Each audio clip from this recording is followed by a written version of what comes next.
মিষ্টি কুমড়া বানিয়ে ফেললাম, তাও আবার স্কচ টেপের ফেলে দেওয়া রোল দিয়ে। আরে হ্যাঁ, তাই তো। তাহলে শুরু করা যাক কিভাবে বানিয়েছি। ও আচ্ছা আচ্ছা, এটা কি শুধু মিষ্টি কুমড়া? এটা জুয়েলারি বক্সও কিন্তু। আপনাদের শখের জুয়েলারি কিন্তু এই বক্সের মধ্যে অর্গানাইজ করে রাখতে পারবেন। আর এই পাম্পকিন জুয়েলারি বক্সটা আমি বানানোর জন্য প্রথমে একটা বাতিল জিন্স দিয়ে সেই খালি রোলটাকে র্যাপ করে নিয়েছি হট গ্লু দিয়ে লাগিয়ে। এরপরে আমি ছোট্ট ছোট্ট কিছু কার্ডবোর্ড এই শেপের করে কেটে নিব, এবং আমি 22টা কি 23টার মতো কেটে নিয়েছিলাম।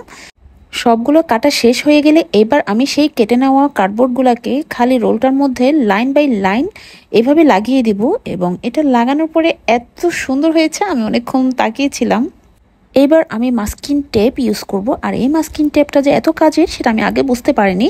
আর এখন আমি মাস্কিং টেপটা পুরো বক্সটার মধ্যে র্যাপ করে নিব, এবং যতটুকু পারি ফুল কভার করে নিব এই মাস্কিং টেপ দিয়ে। এই টেপটা ইউজ করলে মজবুত হবে অনেক। আর এখন আমি যেটা করব সেটা হচ্ছে, প্রথমে আমি একটা ছোট ঢাকনা করে নিব। জাস্ট ঢাকনাটার উপরে আবারও সেই ডেনিম ফেব্রিক দিয়ে কভার করে নিব, এবং বাড়তি অংশটা আমি সিজার দিয়ে কেটে নিব। আর ম্যাক্রোম কর্ড দিয়ে উপরের যে জায়গাটা খালি আছে সেটাতে আমি রাউন্ড করে এইভাবে লাগিয়ে দিব। এবার আমি ফেভিকল গ্লু নিয়েছি এবং সেখানে একটু পানি অ্যাড করেছি। পানি অ্যাড করার পরে সেই মাস্কিং টেপের উপরে কিছু টিস্যু আমি অ্যাড করে দিব, লাগিয়ে দিব পুরাটাই এভাবে। এবং টিস্যু দেওয়ার কারণ হচ্ছে, আমি উপর দিয়ে যে ম্যাক্রোম কট লাগাবো সেটা টিস্যু লাগালে ইজিলি লেগে যাবে। এবং সবগুলো টিস্যু লাগানো শেষ হয়ে গেলে এবার আমি ম্যাক্রোম কট ফেভিকল গ্লু লাগিয়ে এভাবে রাউন্ড করে করে লাগিয়ে নিব। আমি প্রথমে ফেভিকল গ্লু লাগিয়ে নিয়েছি, তারপর আমি ম্যাক্রোম কটটা লাগিয়ে নিচ্ছি এভাবে।